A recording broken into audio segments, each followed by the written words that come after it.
예술은 어떤 형태건 간에 그 당대 시대의 철학과 정신을 담아내는 그릇입니다. 이게 구스타프 쿠르베라는 작가의 프랑스 작가의 작품입니다. 1849년에 이 1849년에 신고전주의가 팽배해 있을 때, 또 자연주의가 팽배해 있을 때, 주로 그림을 그리는 소재는 꽃 그림을 그려야 했고, 아름다운 풍경을 아름답게 그려야 했고, 귀족을 그리고 왕족을 그려야 했던 그 시대에 이 서민들을, 저렇게 지저분한 서민들을 그림을 그려놨단 말입니다. 그러니까 80년대 민중미술 그림이 우리 전시장에 걸었을 때 바로 철거를 했었죠. 윤석열 대통령을 이렇게 윤석열차인가 그 학생이 그림을 그렸던 철거를 다 했다고 시켰다고 그러는데, 그거하고 똑같이 저 그림도 역시 1800년대 후반대, 그러니까 1849년에 그려서 50년도에 전시를 파리에서 하니까 철거를 저쪽에서 당했었죠.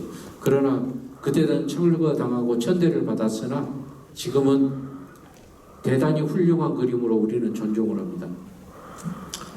여러분들이 잘 아는 밀레 이삭죽기입니다. 역시 그 밀레의 그림은 사실주의 작가냐 자연주의 작가냐라고 자꾸 그 논의가 있습니다만, 어떤 측면에서 바라볼 것인가, 풍경을 중심으로 바라본다면은 자연주의 작가로 평가를 할 수가 있을 것이고요. 또 저기 그 중앙에 있는 여인 세 사람의 삶의 모습을 중심으로 본다면은 사실주의 작가로 평가를 할 수가 있겠죠. 역시 이 작품도 그때 당시 꾸르베와 같이 밀레도 작품 활동을 하면서 존중받지 못했던 작가 중에 한 사람이었어요.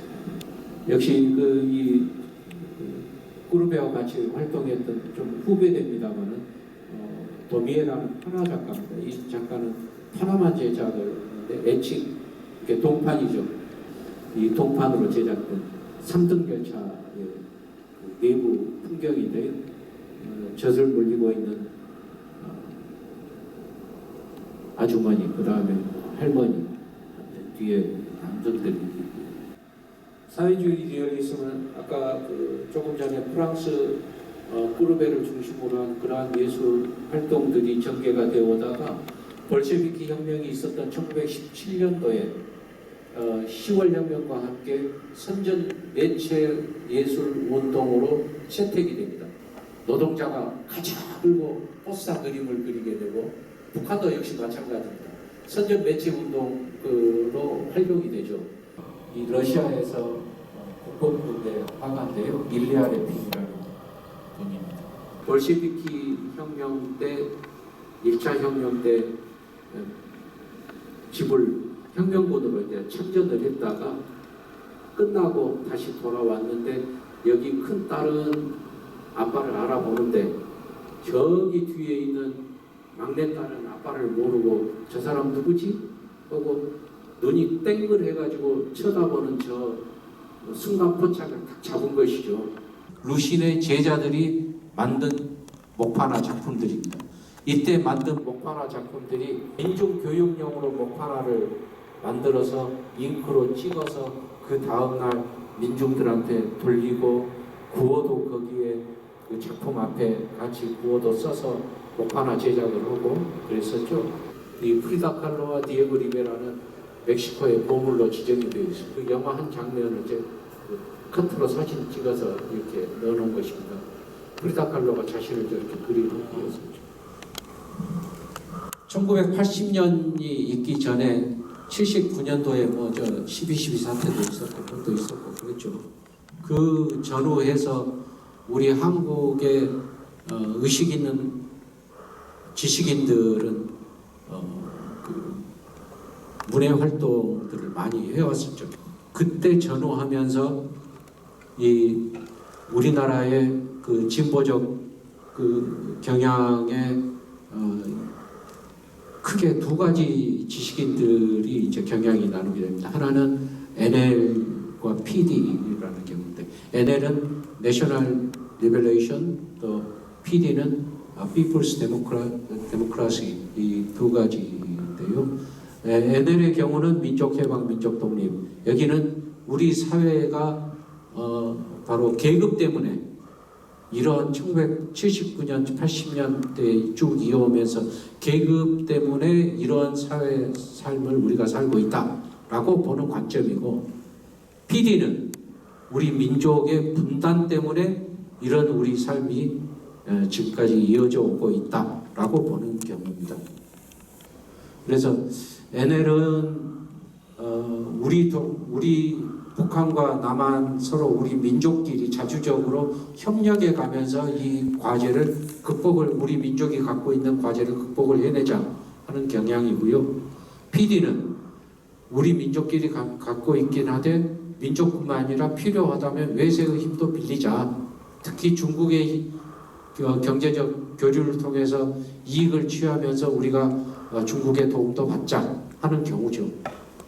근데 우리 화가들은 대부분 PD에 해당하는 그 노선을 많이 갖고 있습니다. 그래서 예술을 무기로 사회적 발언, 또 정치적으로 싸우는 무기로 활용을 하는 경향이 바로 이 광주 79년도부터 이 민중미술이 시작이 됐는데, 광주 5월을 시작으로 전국적으로 크게 확산이 됐어요. 그래서 저는 5월 미술이라고 합니다. 홍성담 씨 말씀드리겠습니다. 1955년생 신안 출생이신데요. 홍성담 씨가 1978년도에 대학생 때 그림을 그리면은 국전에 작품을 내잖아요. 그때 이 양반은 비구상 그림을 그렸습니다. 민중미술하고 전혀 관계없는 비구상 그림을 그렸었어요. 77년, 78년 이때 비구상 그림을 그려서 조대 교수들하고 국전 작품을 출품을 하면은 교수들은 떨어지는데 홍성담 씨는 그림이 입선을 하고 특선을 했습니다. 그렇게 그림을 잘 그렸습니다. 그림 그리는 감각이 아주 뛰어난 탁월한 사람입니다. 근데 홍성담 씨가 폐가 안 좋아요. 그래서 이 폐가 안 좋아서 대학을 졸업하고 깊은 산속에 이제 아무튼 치료를 받으러 이제 들어갑니다. 치료를 받으러 들어가는데 그 치료받으러 들어가는 그 장소에 윤한봉과 김남주를 만납니다. 그래서 그 윤한봉 씨를 만나면서 거기에서 한 반년간을 같이 먹고 자고를 하면서 사상교육을 받게 된 겁니다. 그것을 교육을 받은 게 아니라 홍성남 씨도 그러한 정의감을 갖고 있었던 것들이 윤한봉 씨가 끄집어 내준 것이죠. 그래서 그 뒤부터는 그림이 바꿔지기 시작을 합니다. 추상 그림을 안 그립니다.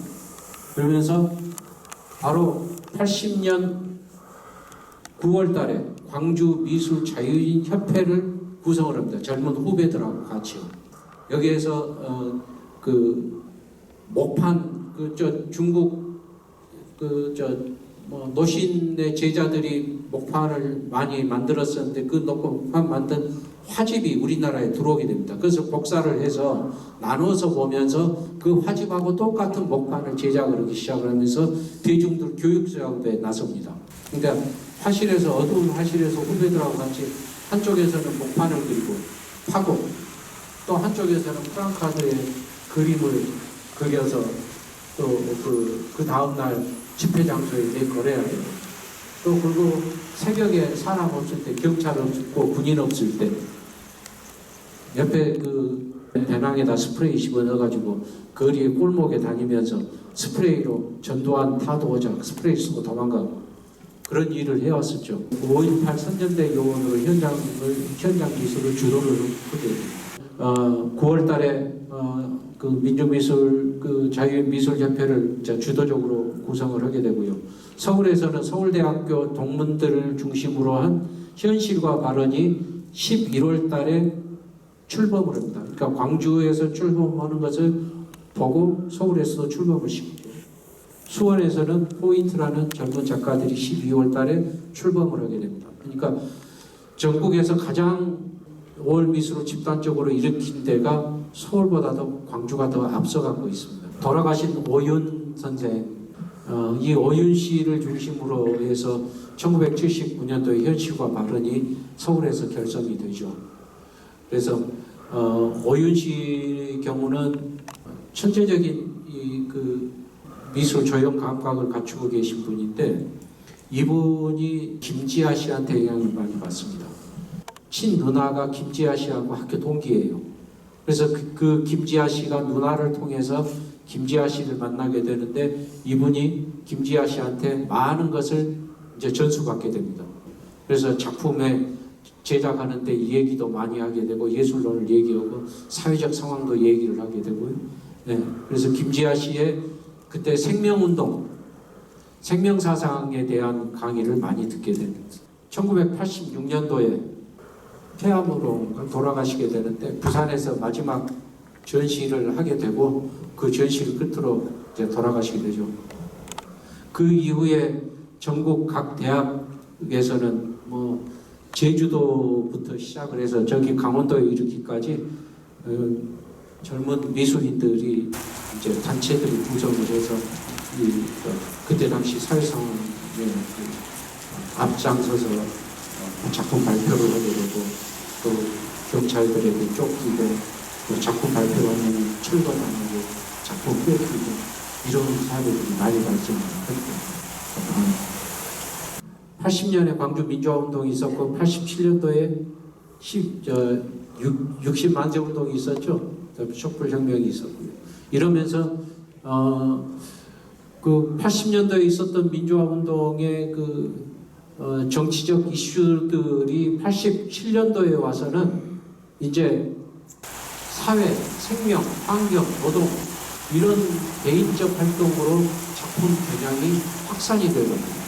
그래서 어떤 작가는 노동인 현장으로 뛰어들어서 노동에 관련된 주제의 작품들을 그리게 되고요. 또 어떤 사람은 환경에 들어가게 되고, 어떤 사람은 반전 반핵에 들어가게 되고, 그 주제를 삼게 되고, 어떤 작가들은 개인적 작업을 작업실에서 열심히 해서 스타 작가가 되기도 하고. 1989년도에 민족해방운동사 사건이 하나 큰 게 있죠. 여기에 임수경 양이 북한을 방북을 하게 됩니다. 이때 임수경 양이 들어갈 때 누가 들어가라고 시켰냐면, 임종석 실장이 북경을 통해서 들어갈 수 있도록 시켰고, 이 임수경 양이 그때 방북했을 때 홍성남 씨가 무엇을 쥐어줬냐면, 저 위에 민족해방운동사라는 그림이 있습니다. 2.6m 곱하기 7.7m짜리 11점을 전국 학생들이 모여서 동학대부터 유신정권까지 그 60만세 운동까지 주제별로 나눴어요. 총 11점을 역사적 사고 상황들을 주제별로 나눠서 그린 슬라이드 그림인데, 저 슬라이드를 임수경 양한테 손에 쥐어주게 됩니다. 그래서 임수경 양이 북에 들어가서 손에 쥐어준 그 슬라이드를 그 북한 미술 대학생들한테 이것을 전해주게 됩니다. 이 작품들이 남한에 있는 대학생들이 그린 그림이다 전해주게 되니까, 그 그림 슬라이드를 가지고 북한에 있는 청년 미술인들이 그 슬라이드를 벽에다가 그대로 비춰놓고 11점을 그대로 똑같이 모사를 합니다. 모사를 해서 그 다음날 평양축전 때 그 작품이 그 거리에, 평양 시내 거리에 걸리게 됩니다. 그것을 안기부가 확인을 했죠. 임수경 양을 저 슬라이드를 누구를 줬냐? 이렇게 자, 홍성남 씨를 통해서 받았다. 그러니까 홍성남 씨가 이제 안기부에 잡혀 들어온 거죠. 잡혀 들어가서 이제 이 그림을 누구하고 같이 그렸냐? 후배들하고 같이 그렸는데 내가 시켜서 그렸다. 이제 본인이 다 뒤집어 쓴 겁니다.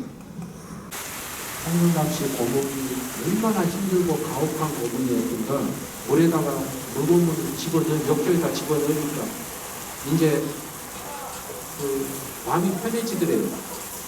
아, 내가 이래서 죽는구나. 물속에서 내 신안의 앞바다가 보이더라는 겁니다.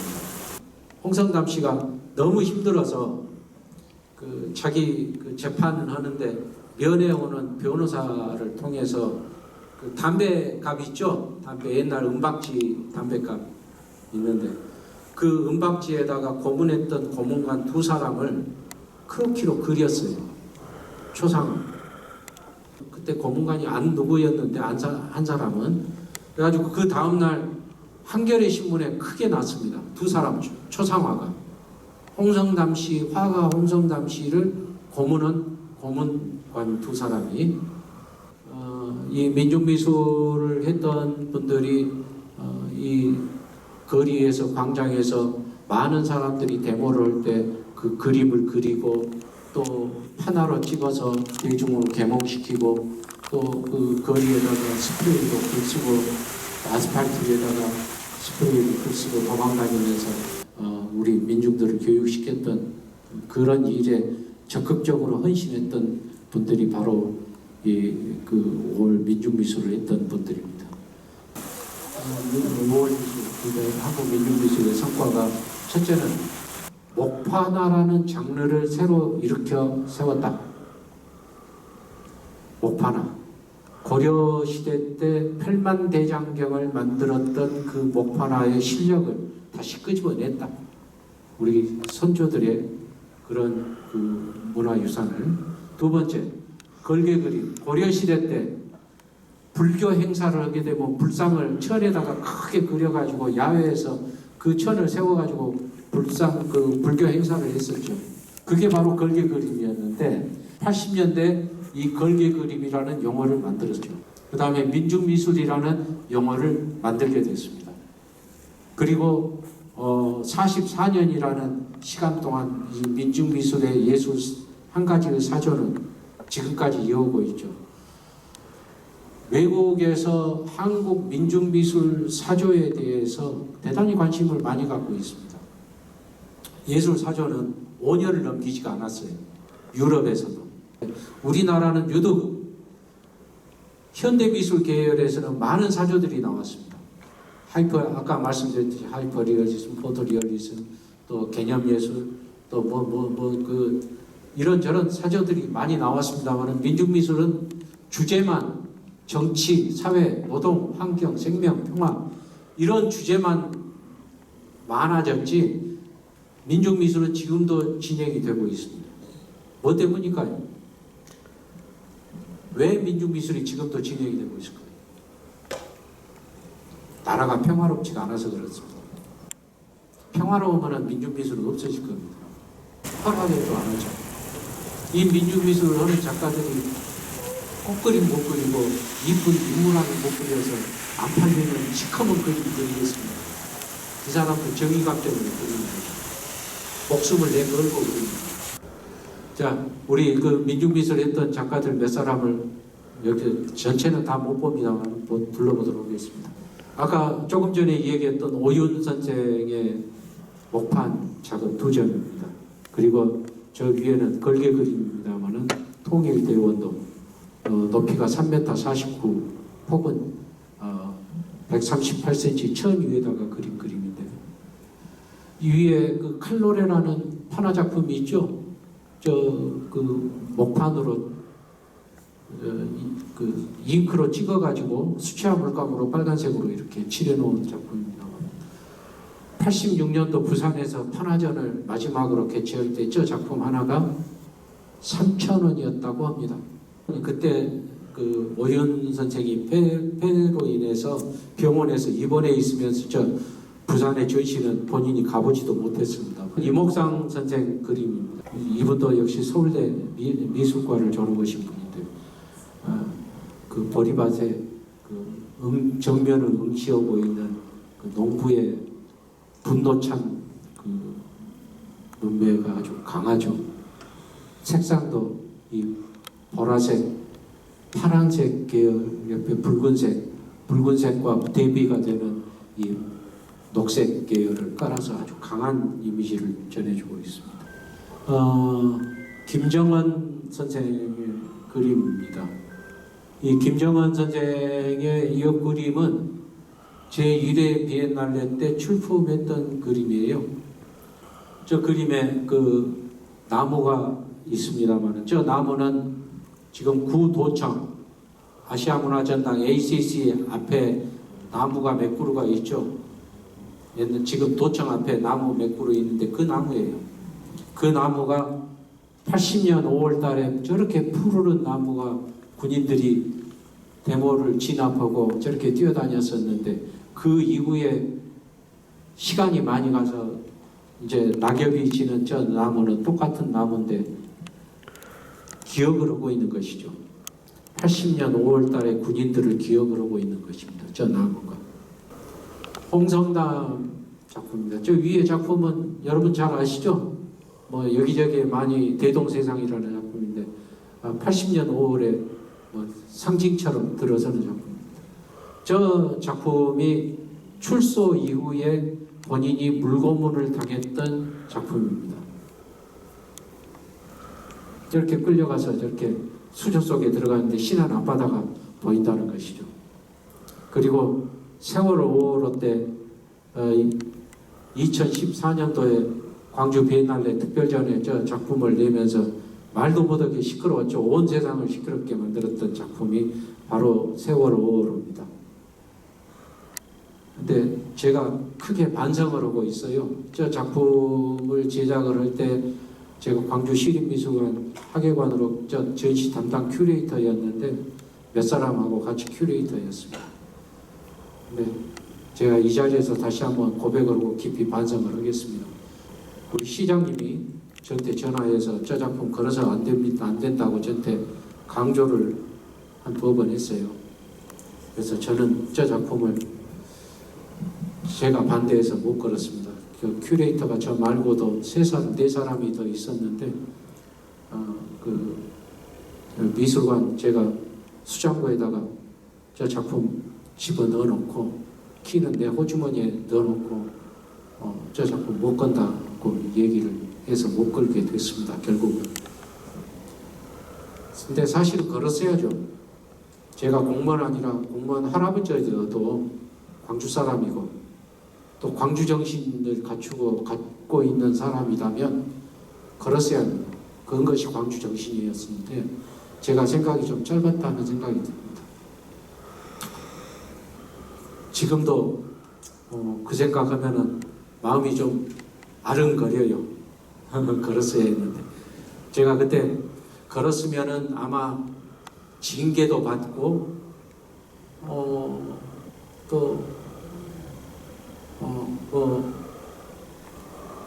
뭐 여러 가지 불이득이 있었겠죠. 인사에 그때 당시는. 그래서 아무튼 걸었어야 했는데 왜 내가 그때 못 걸었는가 모르겠습니다.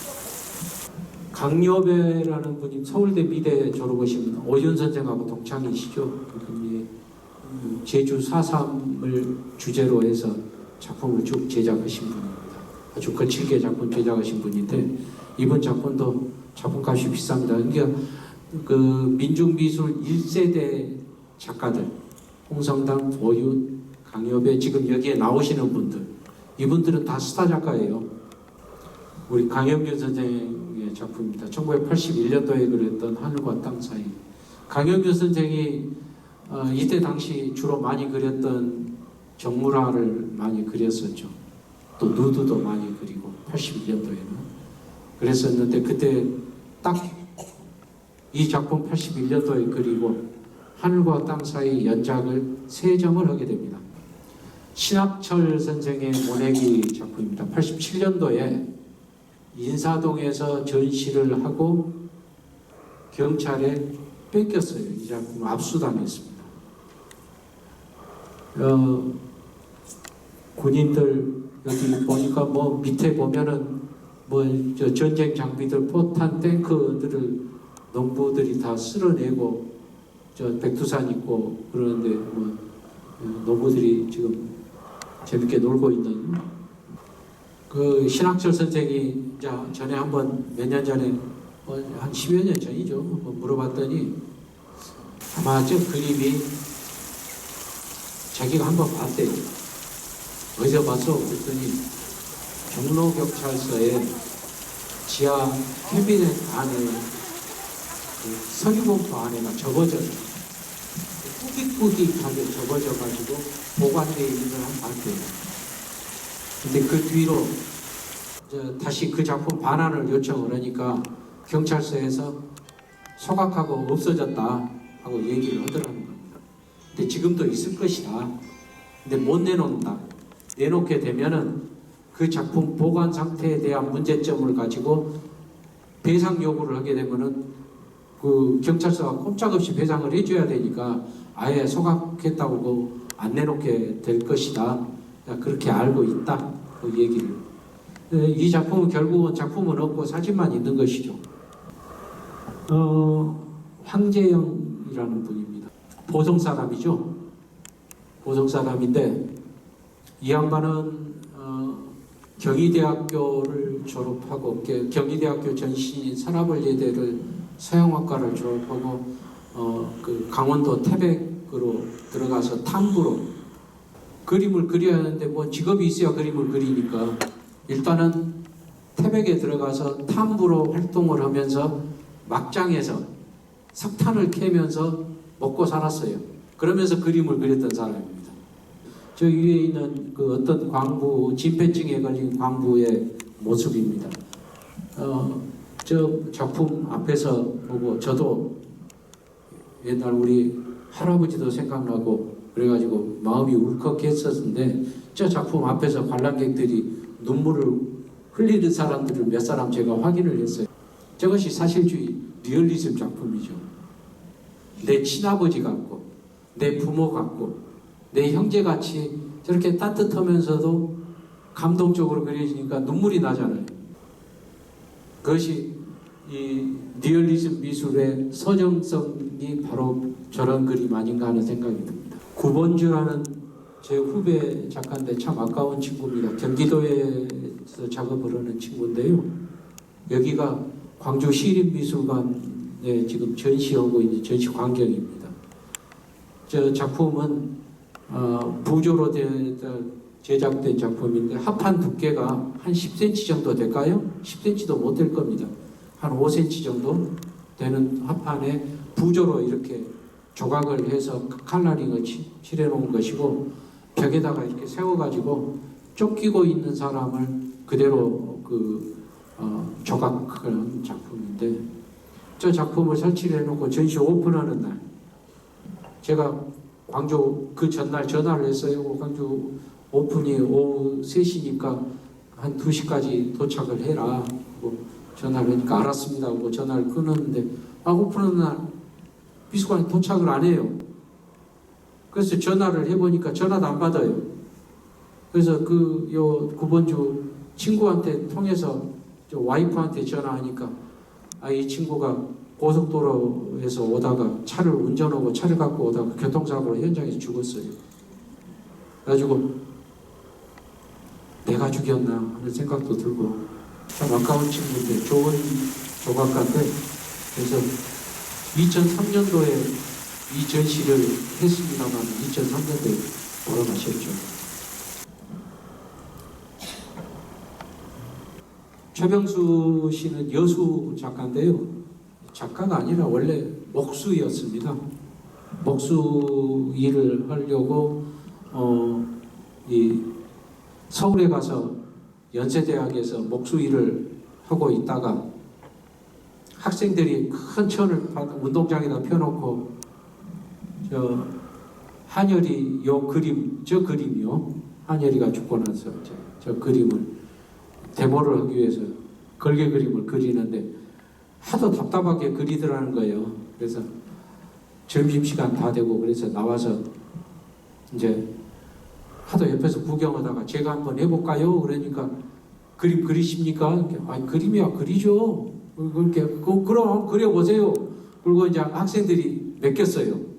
맡기니까 그 점심시간에 밑그림을 그려놨는데 저렇게 그려놓은 거예요. 깜짝 놀라서 그러면은 학생들이 다 몰려서 이제 색깔만 집어넣은 거죠. 먹색으로. 색깔만 집어넣어서 저 그림을 완성을 시켜서 그 다음날 데모를 하는데 앞에 시위 현장에 쓰이게 됐습니다. 저 그림을 그려놔서 경찰한테 저 한열이 데모했던 것들을 이제 잡히고 또 주모자하고 저 그림을 압수를 당했어요. 그래서 저 그림을 누가 그렸냐? 그러니까 최병수라는 사람이 그냥 그림을 그렸는데 학교에가 지금 있는가 모르겠다고 그래가지고 경찰이 학교에 가서 잡아가지고 왔어요. 잡아가지고 와서 이제 조서를 꾸미는데 직업 그러니까 목수요. 네가 어째서 목수요? 옆에 수첩으로 머리를 탁 치면서 너는 목수가 아니야. 목수가 어떻게 이런 그림을 그려? 화가. 그래가지고 관제 화가가 되기 시작을 했습니다. 씨가 부산에 있는 안창홍 씨입니다. 저 그림을 그리게 되고 이 부산에 있는 안창홍 씨도 1세대 작가인데 저 84년도 저 그때는 그림을 철거당했었는데 전시장에서 철거당했었지만 저 그림이 지금은 뭐 엄청 가격이 비싸죠. 한의원 작가 작품은 그 자신의 삶을 이렇게 서정적으로 따뜻하게 그려내고 있는 작가입니다. 신호윤이라는 광주 작가입니다. 그 표현하는 어법이 다르죠. 이건 설치 작품인데 그 상록전시관에서 전시를 했을 때 전시 광경입니다. 천장 안에 있는 거대한 이 사람을 움직이는 천장 안에 있는 그 여러 가지 그 조명이나 뭐 음향 이런 것들이 우리 사회에 눈에 보이지 않는 것들처럼 이렇게 묘사된 그런 설치 작품이죠. 평화와 치유의 5월 미학, 비판적 리얼리즘은 5월 미학은 평화이가 역시 삶의 희망과 아름다움의 가치를 추구하는 서정성 있는 5월 미학이다. 붓터치 하나에서 그 목판 하나를 제작하면 칼 끝에서 다 서정성이 묻어 나오는 것이죠. 그 다음에 평화 전문 사상을 갖고 있다. 노동 환경 안에 평화와 생명 운동을 지금 확산시켜 나가고 있다. 모든 예술은 카타르시스 기능이 있습니다. 그래서 저는 80년 5월 달에 5월 21일 날 겪었던 그 공수부대 총에 맞아 쓰러져 죽은 제 옆에 있는 친구, 그 친구의 기억을 지금도 하고 있습니다만, 한국 민중미술을 공부를 하면서 나름대로의 치유 방법을 제가 스스로 찾아가고 있다. 또 책을 쓰면서 그렇게 해왔다는 것입니다. 정서적으로 큰 도움이 되고 또 시대와 사회에 대한 책무감으로 5월 미학은 증언을 하고 있다. 민중미술 그림을 그리시는 분들, 우리 선생님들 주변에도 아마 계시리라 생각이 됩니다. 격려해 주실 필요가 있습니다. 그분들이 이쁜 그림 못 그려서 또 예쁘게 팔 그림 못 그려서 그 그림 그리고 있겠습니까? 절대 그거 아닙니다. 그분들은 남다른 책임감과 의무감이 있어서 지금 민중미술을 이렇게 그림을 그리고 있다는 것을 인식을 해주셨으면 좋겠다는 생각입니다. 한국 민중미술은 43년 동안 이렇게 진행이 되어가고 있는 것이 한국 사회, 정치, 사회 상황과 유관하다. 새로운 양식을 재창출하고 K-아트로 육성이 필요한 시기이다 라는 점을 마지막으로 이 강의를 마치도록 하겠습니다. 시대는 역사 속의 특정 시기를 얘기를 하는 것이고요. 예술과 시대의 관계는 예술은 그 시대의 증언자로서의 역할을 하게 됩니다. 그래서 예술 작품 좋은 것들은 늘 박물관에 미술관에 소장이 돼서 그 시대와 과거의 역사들을 그 지역에 있는 역사, 그 역사들을 증언을 하죠. 사람들이 어떤 생각을 하면서 어떻게 살았다 하는 것이죠. 제가 미술관이 언젠가는 광주에도 있을 것이다. 그러면은 큐레이터 활동을 해야 되겠다. 그때 당시에는 나는 큰 모험을 한 것입니다. 그래서 석사를 미술 이론으로 석사를 입학을 하게 됐고 학위 논문으로 리얼리즘을 제가 논문을 썼습니다. 리얼리즘 한국 민중미술이 그때 86년도였는데 제가 대학원 졸업할 때가 어떻게 이게 학술 논문으로서의 가치가 있냐 민중미술이 책을 참고 도서를 갖고 와라. 참고 도서가 없어요. 제가 5월 미술, 5월 미학의 1번은 2010년 광주 민주화운동 30주년을 계기로 해서 글을 썼던 책이 5월 미학 1권이고요. 5월 미학 2권은 2020년, 그러니까 작년, 그제작년이죠. 40주기 때 5월 미학 2권을 썼습니다. 제가 이 책을 쓰게 된 것은 80년 5월 달에 제가 제 행동이 부끄럽고 도망다녔던 그런 부끄러운 빚진 인생을 그나마 조금 갚았다, 그렇게 생각을 하면서 썼습니다. 제가 지금 금년 9월 달에 독일에서 이 5월을 주제로 한 전시를 지금 하나를 기획을 하고 있습니다. 9월 4일날 출국을 하는데 매번 그런 이러한 주제를 가지고 글을 쓰거나 무슨 전시 행사를 기획을 하거나 이럴 때는 제가 투사가 된 기분인데 투사도 그냥 투사가 아니라 좀 더 논리적이고 합리적이고 논리적인 투사가 돼야 되겠다라고 늘 생각을 합니다. 그리고 어떻게 하면 이 가치, 5월의 가치를 우리 후손에 문화적으로 어떻게 하면 좀 잘 남겨줄 수 있을까, 잘 포장해서 전해줄 수 있을까, 그런 생각하면서 늘 글을 쓰고 또 전시 계획도 하고 그렇게 하고 있죠. 우리나라에서는 민중미술이라고 지금 선생님께서 하셨잖아요. 근데 이제 같은 유형의 어떤 그 초현실주의면 초현실주의, 현실주의면 현실주의가 미국이나 아니면은 동구권이나 유럽이나 이런 데서도 같이 같은 그 계열의 것들이 있을 거 아닙니까? 근데 그쪽에서도 민중미술이라는 표현을 쓰는지. 민중미술이라는 용어는 우리나라에만 있습니다. 그 미얀마에서 그 운동이 있었을 때 니물리안 행진곡을 자국 언어로 번역해서 불렀죠. 그때도 자국 언어로 니물리안 행진곡을 번역을 해서 그대로 불렀고요. 홍콩에서도 마찬가지로 그랬고, 홍콩에서도 그렇고 미얀마에서도 그렇고, 저기 지금 아마 우크라이나나 러시아에 있는 미술인들은 반전 활동을 하고 있을 겁니다.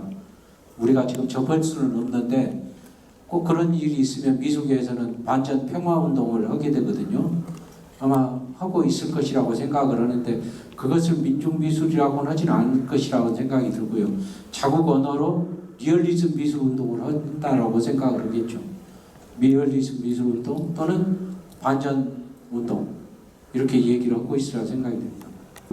그때 당시 이 그림들을 보고, 저런 그림들을 보고 죽창을 들고 있고 낫을 들고 있는 그림들을, 그 그림은 제가 안 썼습니다만은 죽창 들고 있고 낫을 들고 있는 그림을 보고 우리는 한편 그런 생각도 했어요. 저기에 민중이 어디가 있냐? 어디에가 민중이 있냐? 그런 민중미술이라고 이름을 붙이려면은 민중이라고 할 수 있는 저 그림의 근거가 있어야 될 것 아니냐? 라는 얘기 반문도 하고 그랬었습니다. 그런 논의 과정을 거치면서 자연스럽게 민중미술이라는 용어를 붙이게 됐죠. 광주항쟁 마지막 날 도청 지켰던 나일선이라고 합니다. 예. 광주 83년도에 시민판화 교실이라고 있었습니다. 예. 아마 여기 홍성근 선배, 이상호 화백 같이 참여하고 시민들도 참여하고, 근데 다른 도시도 그런 비슷한 모습이 있었을까요? 궁금해져서 봅니다. 광주의 시민판화운동, 먹판화운동이 홍성담 씨나 아까 방금 말씀하신 전종호, 이상호, 홍성민 이런 분들을 중심으로 해서 먹판화운동이 계몽운동으로 있었고, 서울에도 일부 있었는데 오래 가지는 못하고 광주처럼 활발하게 활동을 못했습니다. 저는 그렇게 알고 있습니다. 그거는 전국에 없어요. 그것도 광주에 있었던 것도 아까 말씀드렸던 중국의 그 신해혁명 당시에 노신의 먹판화를 제작을 했던 그 제자들의 화집들이 광주로 우리나라의 복사본들이 유입되어 오면서 그걸 가지고 많이 공부를 하면서 먹판화 운동을 했습니다.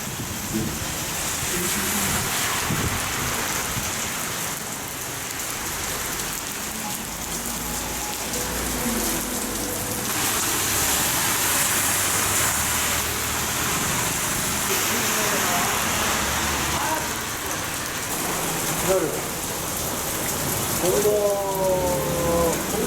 바로 옆에